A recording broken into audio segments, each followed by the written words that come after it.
the main thing that I delegated to my full-time VA is the thing that I hate the most, and after 3 months, I was able to 10x my revenue. And so when I saw my profit and loss statement, I was like, I need to keep doing this and I need to teach people how to do this as well. And so from being a virtual assistant, now I am a CEO of a virtual assistant agency with 70 plus team members. It took me about 2 years to hire my first team member, and then it took me 8 years to hire my first virtual assistant. I was scared AF to delegate things, and it's funny because everybody says your first hire should be a VA, and it has literally been my last hire. And I thought it was just me, but I found out that this is not a rare feeling. Many business owners are afraid to loosen the reins a little bit and let go. That is why I invited Kristy Yoder to be on my podcast. You are going to love her. She's the founder and CEO of Smart VAs, which is a virtual assistant agency, and she has a fabulous method that she is going to share with you on how to decide what you should and should not delegate and why. So this exercise, it is a must for every business owner. Wild fun fact too about Kristy is that she lives in Marion, Ohio. From the Philippines, moved to the United States in 2019, and she moved to Marion, Ohio, which is where I was born and raised. It is a very small city, probably like 40,000-ish people. At least it was when I lived there. It's about an hour north of Columbus, so we totes bonded over that. Okay, enough about the hometown. Here is Kristy Yoder. Ever wonder how some people seem to get all the media coverage, but you don't? Go behind the scenes with a TV reporter, national on-air host, and news contributor who's interviewed celebrities, took you inside the Versace mansion, and even stood on a chair to interview basketball legend Alonzo Mourning. Get ready, because Become a Media Maven is the podcast where Christina Nicholson is sharing secrets from her years in front of the camera, in the editing booth, and now behind the podcast mic. But you are a master delegator, and I have to tell you, I was so afraid to hire my first team member just because it's so hard for me. It's way easy now, but it was so hard for me to let go of control and trust somebody else with my brand. And then it took me 8 years to hire my first virtual assistant. I literally just hired my first VA this year. And she's so amazing. And I'm like, oh my gosh, I should have done this forever ago. I bet you hear that a lot. After people hire virtual assistants, they're like, oh my gosh, I should have done this forever ago. Yeah. I mean, I've heard so many different experiences, bad and good, and even bad experiences, it can be a lesson for a business owner too, because most of the time when business owners have a bad experience with a VA. I mean, with a person, most of the time it's not really it's not entirely the VA's fault, because we have to set our VAs up for success. So we are the business owner, we are the leader, so we are responsible for the success of our VA. And you come from the Philippines. Before you were in Marion, you were in the Philippines, and a lot of people go to the Philippines to hire VAs. Why is the Philippines a hot spot for virtual assistants? I know. That is a good question. I feel like because of the culture, first, Filipinos are very hospitable, very friendly, very approachable, very loving and warm. Second, they are just very interested, to get to know foreigners or international people, and also I think one main thing that business owners outsource to the Philippines is because of their communication skills. They can speak English very well. I mean, not fluent, but they can communicate very well.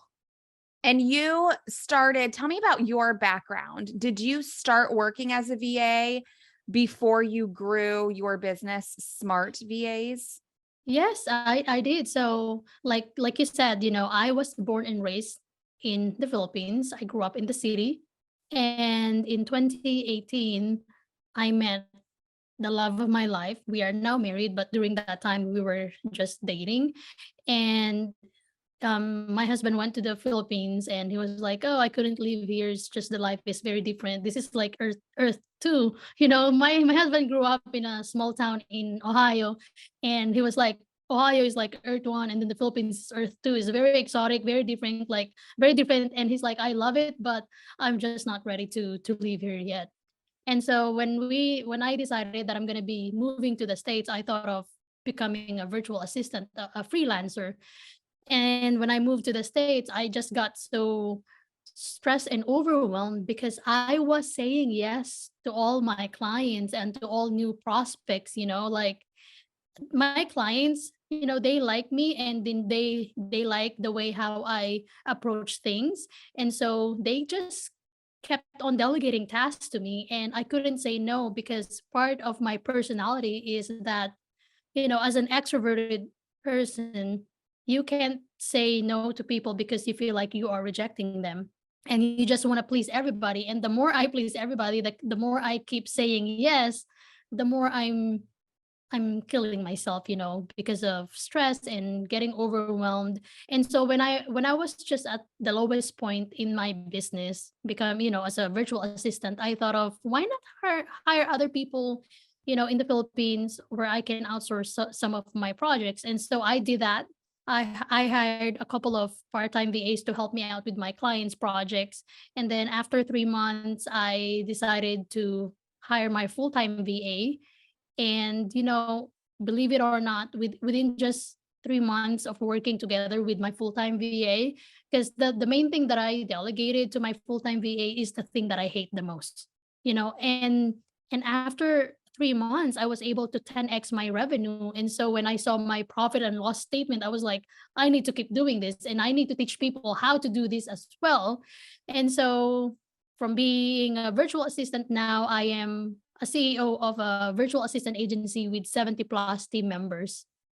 Now, break that down how you started seeing growth when you delegated the thing you hated the most. So tell me what you hated the most and how you delegated it and like set that VA up for success. Yeah, so the thing that I really hate the most is doing discovery calls. If you are the one responsible for that, that means you're not just going to talk to people to sell whatever you are offering, but you also need to follow up. You also have to make sure that your business is growing by acquiring new clients. And so that responsibility alone is just too heavy on my shoulder, and I cannot carry it alone. And by doing that every day, it took me away from the things that I should be doing, as the business owner. And I wasn't just talking to one person, when I was doing discovery calls for my business. I was talking to like 4 to 5 different people in a day. And so I didn't really have much time to follow up with them, to think about strategies to grow my business even further. And so I thought of delegating that to a VA because it is something that I hate doing. I don't like doing. I'm not passionate about pitching to my prospects. And am I good at it? Yes, I think I'm good at it because I was able to close a lot of sales. But do I like it? Do I enjoy it? I don't really enjoy it. And to me, I was like thinking, what's the point of running my own business if I'm doing something that I'm not really enjoying, right? I should have the freedom and flexibility to do the things that gives me joy, that fuels me, that's something that I'm passionate about. And so when I hired my first virtual assistant, I had her join my discovery calls, so she was able to observe how I'm doing it and how I like it done. And then after that, I watched her do it. So for like 1 week, I let her shadow me, and then the following week, I am the one watching her, and then I give her feedback. And I also prepared step by step process on how to do the discovery calls the way how I want it done. And I also prepared some frequently asked questions, because a lot of prospects, they won't just listen to you, they have a lot of questions. And so I prepared frequently asked questions so that she is also prepared, and she won't doubt herself when she answers our prospects. And so I think that's why my business grew 10 times after I hired my first virtual assistant because I know that I need to equip my VA to do the task that I want her to do. And I couldn't just expect my VA to help me grow my business overnight, which is sort of what most businesses, kind of are expecting right now. When I hire a VA next week, I should see this, blah, blah, blah, blah, blah. But there's a lot of things that goes into hiring a virtual assistant. Now, how are you getting these leads to have that VA be trained in real time as you brought her in? In 2018 and 2019, we're using LinkedIn to connect with business owners. We have different strategy now as compared to the first couple of years that we are starting out or growing the business, because right now we are still using LinkedIn, but our approach is very different because LinkedIn is now very saturated. So as of the moment we're using LinkedIn outreach, we're also optimizing our website through SEO strategies and podcast guesting like this. We get a lot of leads and also customer or client referrals. Awesome. Very good. Okay. I feel like when it comes to outsourcing work to a VA, people don't think of the sales portion, because the sales portion is usually something that the business owner does. And I feel like it's the hardest thing to teach, because as a business owner, you are your best salesperson. So before we get into all of the other things that you could delegate, talk to me about teaching somebody how to sell what you sell in the way you do it, because I feel like that's like something that's so specific and would be hard to teach or even find the right person to do it. Yeah, that's really a good question. And you know, a lot of people they ask me, Christy, what is the task that I can easily outsource to someone? And the almost, the immediate answer to that is admin tasks, because we think that admin tasks are very easy to do. But that's not how really I approach things when it comes to delegation. And with teaching my VA how to do sales call, first I need to make sure that that person knows my business and that person believes in my mission and vision, especially if you're delegating your sales call to that person. Because if your VA does not know who you are and what your business stands for and what your unique value proposition is, then your VA won't be able to carry on the responsibilities that you want your VA to do. So first, I had to make sure that my VA is in alignment with my mission and vision and also core values. Because the way how we do our sales call is very different as compared to other agencies. Other agencies, they're very salesy and they're very hardcore when it comes to like closing a sale. But with my agency, we focus on our value. We focus on introducing my company, introducing our core values, introducing, the services that we can offer to our prospects, even the value and other benefits that they can have just by partnering with us. And so like what I said, have you need to make sure that your VA knows who you are, what your business stands for, and that your VA is in alignment with with your core values. And aside from that, you have to make sure as well that you give feedback to your VA. So the second week of training my VA on how to do our sales call, I gave her feedback. I gave her a lot of feedback. And more importantly, when you hire a VA, you have to make sure, especially when you're outsourcing your sales call, your sales process, you have to make sure that the VA that you are hiring has experience in doing sales call. So I did not just hire a VA like, hey, do you have experience in social media? And then they said yes, and then I assigned that VA to do sales call. That's not right. You have to make sure that you are hiring the VA with the right skill set to do the task that you want your VA to do. And I think to me, as a business owner, As someone who have hired a lot of VAs, the most important thing to me now is character more than the skill set and the experience, because you can easily teach the skill set or how to do a specific task, but the character, there's just a lot of things that you have to do if you want to change that, because somebody's character is not something that can be changed overnight, because somebody's character has something to do with their culture, with their upbringing, with their values, with their beliefs, with their religion maybe. So that's why when we hire VAs, we make sure that we have the right questions to ask them to assess objectively if they are the right fit to my company's values. Okay, we talked about discovery calls. What are some other things that people can delegate that will free up their time and make them enjoy their business a little bit more while they're growing their business? Yeah. Ultimately, the reason why we started the business is to have freedom and flexibility, right?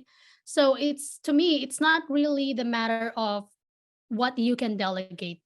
It's the matter of what gives you joy in your business. And so the way how I approach delegation is very different. That's why when somebody asks me, so what can I delegate? It really depends on a person, and it can look very different, from it can look different for me and for you, because we have different, aspirations in life and passions. And so the way how I do it is, first you have to make sure that you have a vision for your business. So especially now, we only have like a month a month and a half, and we're gonna start a new year already. So you have to make sure that you have a vision for your business before you hire a virtual assistant. A lot of business owners, I've noticed that they hire a virtual assistant for the sake of hiring a virtual assistant. They hire a virtual assistant because they are stressed and overwhelmed already. And that is very understandable, but if you really want to scale your business, you have to integrate virtual assistants in your business plan. Instead of being reactive, you have to be proactive. So first, have a vision. How do you want your business to look like after a couple of years or 5 years, or maybe after 6 months or 1 year? Have a vision for your business, and then write down what are the things that you need to do in order to to achieve your vision, in order to get where you want your business to be. And so list down specific tasks that you need to do, or that your business needs to do in order to get where you want to be. And then after listing down all those tasks, you have to segregate them into four different quadrants. So I have four quadrants that I use whenever I want to reassess how I do things. So the first quadrant is uh, list down the tasks that you enjoy doing and you are good at. So once you know the things or the tasks that you enjoy doing and you're good at, those are the things that you should be doing most of the time. So like I said, if admin task is something that you are really good at and you enjoy doing, then do that. You don't have to delegate that to somebody else just for the sake of delegating it, and just because other people are doing it. The most important thing the most important thing for us to do is the things that we enjoy doing and the things that we are good at. The second quadrant is the things that you enjoy doing but you are not good at. Only do that 10% of the time. And the third quadrant is the things that you don't enjoy doing and the things that you are good at. Delegate that 90% of the time. And the last quadrant is, this is sort of like a no-brainer quadrant. The things that you don't enjoy doing and the things that you are not good at, no questions asked. Delegate that 100% of the time, because it will only slowly kill you. And as a business owner, our mental health, our physical health, those are the things that are very important to us. And if we force ourselves to do the things that we don't enjoy doing and we're not good at, our life is going to be boring. Our business is going to feel like we're robots, and we're just not gonna grow. And so in order for you to really scale and grow your business effectively and profitably, you have to know your strengths and weaknesses as a business owner, and you have to have humility to accept that you cannot do everything in your business unless you want to become a solopreneur. There are other business owners out there, or maybe freelancers, who are content in being just a solopreneur, who are content in just having 5 clients a month, and they don't want to hire team members, and I applaud those kind of solopreneurs, because they're just content, and they don't get tempted by the things that they are not supposed to be doing. And as for me, I am very ambitious. I am highly ambitious person, and I am not content with just having 5 clients a month. I aspire to grow even more, to help out more VAs and to help out more clients. I love that. So something that I did a long time ago, and I feel like this is a good reminder for people to do on a regular basis, is bust out a spreadsheet and write down everything you do every day. Because there's things that we do in our business that we don't even acknowledge because it's just like second nature. Like I know people who check their email like dozens of times a day. Like first of all, that's just such a time suck. Like let me tell you, it was life-changing for me when I turned off my email notifications, and then I only check my email a couple of times a day. Like you get so much time back when you do that. But I think that like things like that, like you don't realize how often you do things unless you actually take the time to write them down and then separate them like you said. Because when I hired my VA, it was when I was launching my boot camp, Pitch Publicity Profit, and I needed some help like on the tech side. And now that boot camp is not going to be launched live, it's going to be evergreen. I'm like, okay, well, what else can I give my assistant to do? And this is something that I need to do now, is like, well, what do I do every day? What do I not want to do? What can she help me with?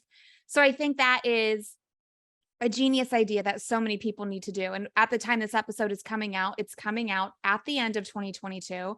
So it is a great time for people to do this exercise and prep for the new year in their business. How can people use Smart VAs, your company? There's a lot of different VA companies. I have a friend who just launched one, Abby Ashley. She just launched Hello Savvy. And then there's I know those. her.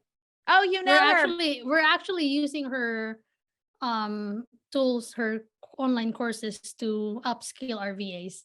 Oh, perfect. I love Yeah. that. I love that. I love the collaboration. And then there's those outlets where it's totally hit or miss, like Upwork, like and Fiverr. You really just don't know what you're going to get. So talk to me about what you do with Smart VAs that makes it different and a little bit more vetted. Like take me behind the scenes if somebody's listening and they maybe feel like, okay, I want to do this exercise and I want to hire a VA and get this weight off my shoulders. Yeah, you know what? I have a mini cohort with other virtual assistant agencies, and what I do is very different from what they are doing. So I'm glad you asked that question. So each virtual assistant is different from one another. They can bring different things on the table, and each virtual assistant companies and agency, they're very different from one another as well. I think one of the main thing that my agency is unique is because we provide a team of virtual assistants for a price of one. So like for instance, if you have a growing business, there are too many moving parts, right? Just like what I mentioned earlier. You need to have a vision, and you need to like write the task or specific tasks that you need to do in order to achieve your vision. And so I'm sure if you're going to list down 10 to 20 tasks, you're not only going to need one VA. You might need 2 to 3 VAs, because each individual, they have different skill sets. And if us business owners, we don't want to do everything in our business, we should not also expect our VAs to do everything in our business. So the good thing about my agency is you hire a team of virtual assistants with different skill set depending on your need. So today you might need a podcast editor, and then the following month you might need a graphic designer. The following month after that, you might need a website developer. So we will provide everything that you need for you without talking to different agencies, without talking to different VAs. And on top of that, we also assign a project leader that acts as your project manager. So your project leader is the one who monitors your hours, the hours that your VAs are using, and your project leader also monitors the tasks that you assign to your VA. Because I understand that when you have a lot of tasks, sometimes us business owners, we don't really have time to monitor those tasks, right? And that's why we assign a project leader at no extra cost to the business owner, because I want to make sure that we give freedom and flexibility to our clients. And not only that, we want to make sure that they have peace of mind that their tasks are progressing accordingly. I love that. And I will link to smartvirtualassistants.com in the show notes for this episode. I'll also link to you on Instagram and LinkedIn so people can connect with you. Is there anything else that you want to add that I should have asked? Well, I said I think I said too many things already, but if there's one thing I want to share with my fellow entrepreneurs who are stressed and overwhelmed right now, what I want to say is just do it. We have to, as business owners, we have to get over ourselves. And there are just too many things that we need to think about, and we should not be in control of everything. We need to trust other people to do the tasks that we need them to do.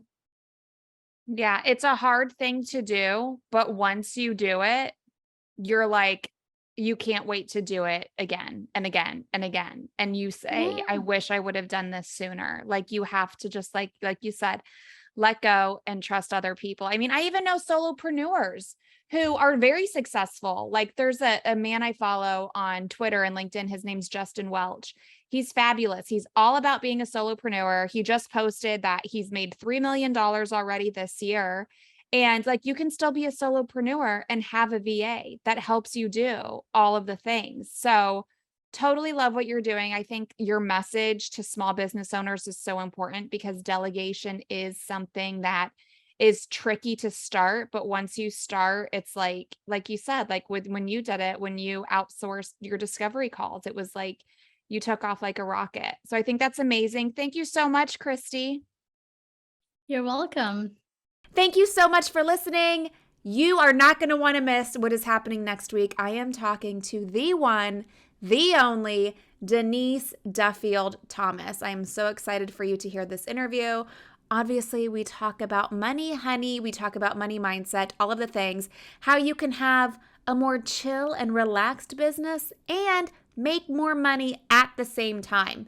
So make sure you check that out. It is the last episode of the year, people. And then we are in 2023. So it's a good one to end on. I will see you next week right here on Become a Media Maven.